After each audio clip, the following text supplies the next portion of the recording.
A matchup in store.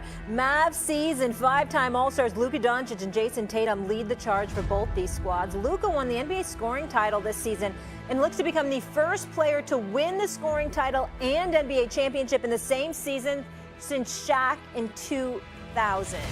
All right, the crew is back. Stephen A., Shannon, Monica. Shay, I want to start with you. Who's had the better career thus far? Would you go Luka or Tatum? Oh, man. Considering neither has a title, I'm going to say Luka. If you look at Luka, he's a five-time first-team All-NBA selection along with those 5 All-Star selections. He's averaging 28.7 points per game. If I'm not mistaken, that would be third. That would be third all time, if I'm not mistaken, behind Mike, behind Wilt, and sitting in the third spot. And what he's able to do on a nightly basis, game in and game out, I don't think anybody think at this point that Luka has underachieved given what's been placed around him. I think some people feel that Jason Tatum, given the team that he's been surrounded with, losing last year, playing as poorly as he did against the Golden State Warriors in the NBA Finals, I would take Luka's career thus far.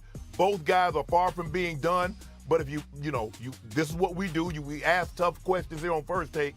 I would take Luka's career right now over JT's.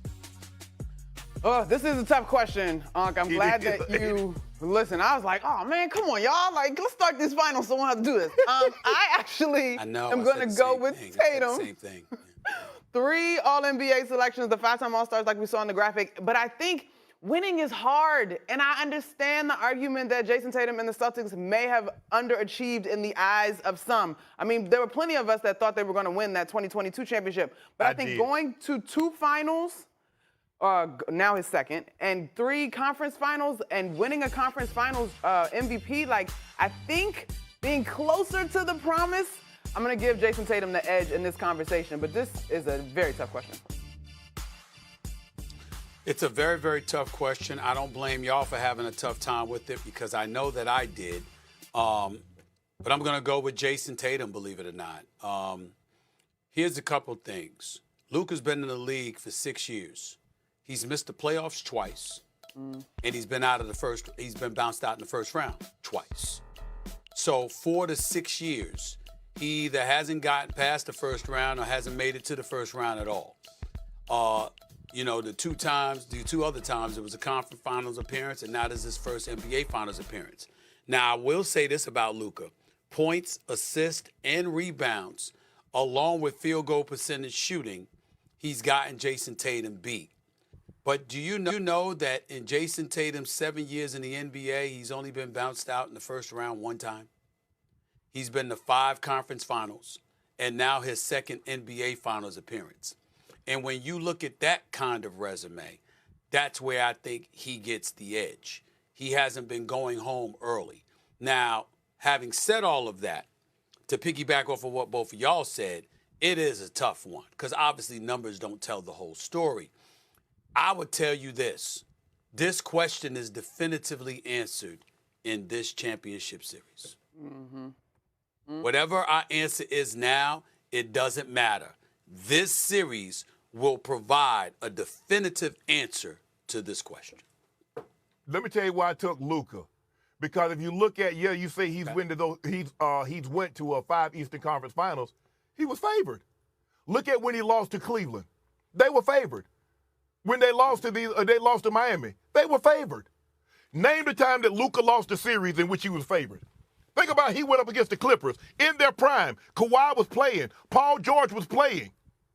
He took them 7 games by himself. So if I were to take Luka and if I put him on Boston, and I take JT and I put him in Dallas, and that's the only thing that I'm changing. The same roster in Boston is going to be there for Luka, and the same roster that Luka had coming up through Dallas. What you think happened, Stephen A? What you think happened, Monica? But here's where I think you messed up, Shay. Here's where I think you messed up. I get your point. But you got to remember what we're looking at Luka now, we didn't see before. You see Luka stepping stuff up defensively. You see Luka complaining to the referees less. You see him being more diplomatic or more judicious. You see him being more deferential. Now, obviously, he believes in Kyrie more than he believed in Porzingis, for example, or somebody else. So we get that part. I take those things into consideration. I get what you're saying.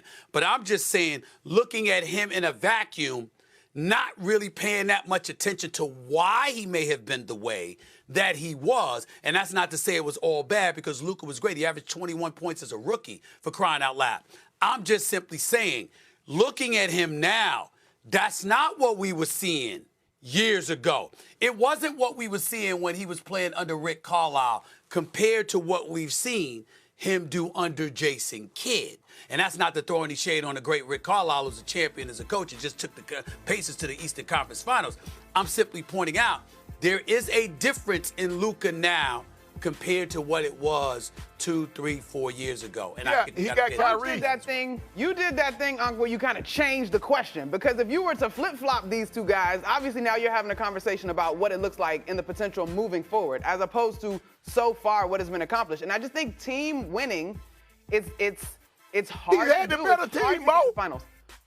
Right, that's what I'm saying. But this is why I would give Jason Tatum the credit, though. I'm saying, like, he's gotten closer to the destiny. Now, we probably could pick apart the help argument if you wanted to go there in terms of the roster that's been around him. But the question is, better career so far, and I think we would all want to get as close to the Larry O as possible. Yeah, but that 28.7, all those triple doubles, a 60-20 triple double. And when you look at it, there has never been a question. We're asking question, who's the number one option? Who's the best player on Boston? Are we sure, Mo? I ain't answered. Don't talk to me. No, that's what we do. Huh? Listen, I'll say this to you. I get where you're going, Shannon. Here's what I would tell you. The reason why that's a legitimate question is not because of what we've seen in totality from Jason Tatum's game. It's what we saw in the finals when Jaylen Brown was better than him. That's what's being held against him. Because that's why. If it were not for that, there would be no debate as to who the best player is on Boston. But because we saw that, now we here at the finals again and we like Jason Tatum. You got to show us.